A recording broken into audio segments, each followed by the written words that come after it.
Hey, have you ever struggled with God's will in your life?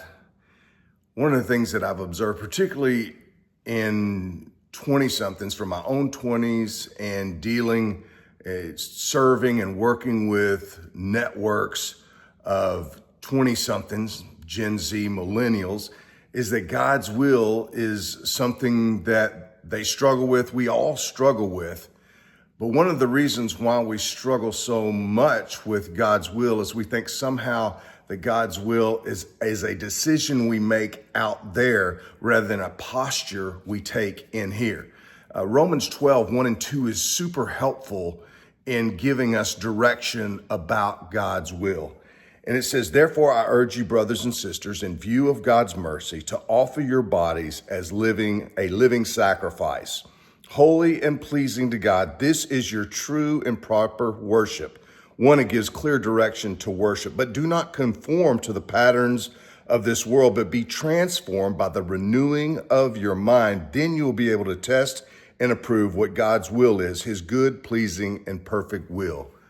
The way to discover God's will is to have a posture of surrender, of presenting myself as a living sacrifice, and then renewing my mind being renewed by knowing God's will and being God's will in community with others. And we often think of God's will like a railroad track, meaning there's only one decision. But the most important decision is a posture of surrender and the recognition that I am God's will and God cares about my heart and my life and my soul, mind, will, emotions, everything surrendered to him.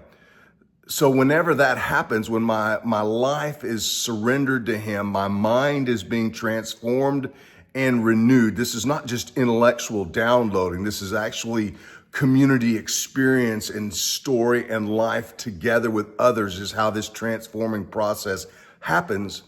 Then there are a lot of decisions that are like parking lots. Meaning that I pull into a parking lot and I can park in any one of those places and spaces as long as my heart and life are surrendered to him. Now, to be very clear, there are certainly railroad track decisions, meaning God wants you to do this very clearly, it's this or sin. And so I'm not talking about that, but I am talking about we fret over God's will and thinking out there in some decision rather than the posture that we need to have to be surrendered to him and trusting him.